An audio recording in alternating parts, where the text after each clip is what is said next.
Self-discipline is the center of all material success.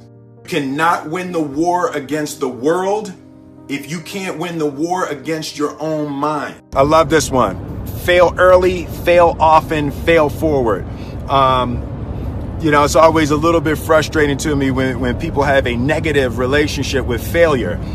Failure is a massive part of being able to be successful. You have to get comfortable with failure. You have to actually seek failure. Failure is where all of the lessons are. When you go to the gym and you work out, you're actually seeking failure. You want to take your muscles to the point where you get to failure, because that's where the adaptation is. That's where growth is. Successful people fail a lot. They fail a whole lot more than they succeed, but they extract the lessons from the failure and they use that the energy and they use the wisdom to come around to the next phase of success. You gotta take a shot. You have to live at the edge of your capabilities. You gotta live where you're almost certain you're gonna fail. That's the reason for practice. Practice is controlled failure. You're getting to your limit, getting to your limit, getting to your limit. You can't lift that. You can't do that. Until you get to the point that all of a sudden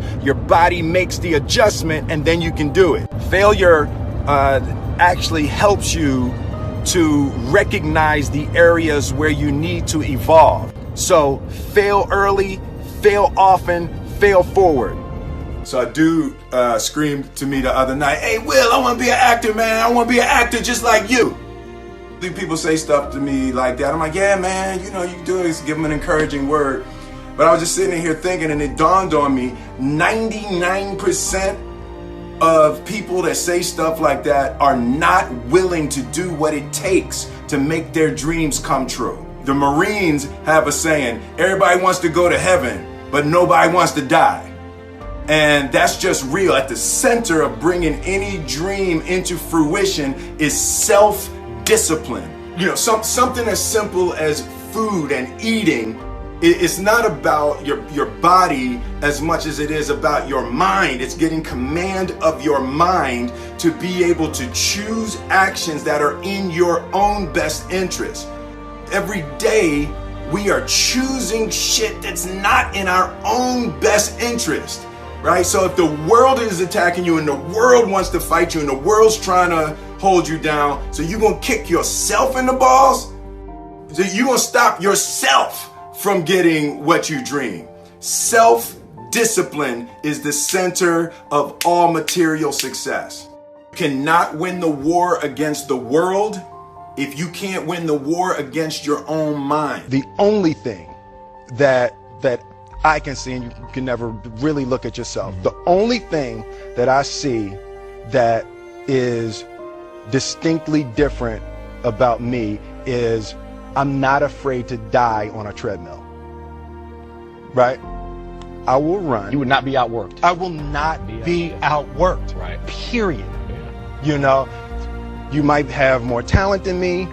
You might be smarter than me. You might be sexier than me. You might be all of those things. You got it on me in 9 categories. But if we get on the treadmill together, right, there's 2 things. You're getting off first, or I'm going to die. It's really that simple, right? So let's go back to the question about what if people block me out. It's going to be 2 options. Yeah. I'm going to get back in, or I'm going to be dead, right? It's like, you're not going to outwork me. It's such a simple, basic concept. It's the guy who is willing to hustle the most is going to be the guy that just gets that loose ball. He got 2. God, he hustling, he grabbed that one. That was going to be out of bounds, but he saved it back in. It's like the commodity that I see the majority of people who aren't getting the places they want or aren't achieving the things that they want in this business is strictly based on hustle. It's strictly based on being outworked. It's strictly based on missing crucial opportunities. I say all the time, if you stay ready, you ain't got to get ready. I believe that self-discipline is the definition of self-love.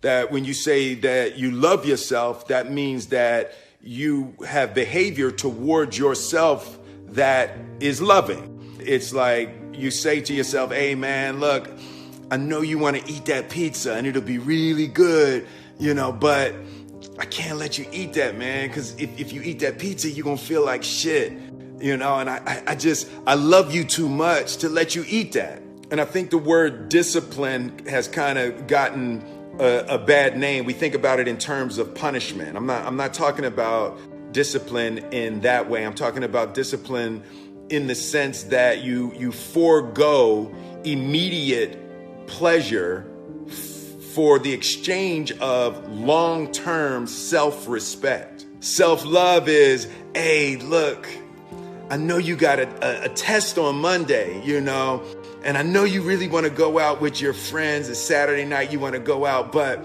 if you fail that test, you're not going to feel good about yourself. I love you too much to let you go out tonight. Self-discipline is self-love. If you want to be happy, you have to love yourself, which means you have to discipline your behavior. The road to sustained happiness is through disciplining your behavior. And I learned very young from parents. From my parents, absolutely. Yeah. That you don't try to build a wall. You don't set out to build a wall. You don't say, I'm going to build the biggest, baddest, greatest wall that's ever been built. You don't start there. You say, I'm going to lay this brick as perfectly as a brick can be laid. There will not be one brick on the face of the earth that's going to be laid better than this brick that I'm going to lay in this next 10 minutes. Yeah. And you do that every single day. And soon you have a wall. And soon you have a wall. Yeah. And I think psychologically, the advantage that gives me over a lot of people that I have been in competition with in different situations is it's difficult to take the first step when you look how big the task is. The task is never huge to me. It's always one brick. Me too. Greatness is not this wonderful, esoteric, elusive, God-like feature that only the special among us will ever taste. It's something that truly exists in all of us. It's very simple. This is what I believe, and I'm willing to die for it. Period. It's that simple. I know who I am, and I know what I believe. I know who I am, I know what I believe. That's all I need to know. And that's all I need to know. So from there, you do what you need to do. Yeah. And I think what happens is we make the situation more complex than it has to be. Because we're looking for complexity. There's got to be something complex to understand. It can't be that easy. The separation of talent and skill is one of the greatest misunderstood concepts for people who are trying to excel, who have dreams that want to do things. Talent you have naturally. Skill is only developed by hours and hours and hours of beating on your craft. I've never really viewed myself as particularly talented. Where I excel is ridiculous, sickening work ethic. While the other guy's sleeping, I'm working. While the other guy's eating, I'm working. There's no easy way around it. No matter how talented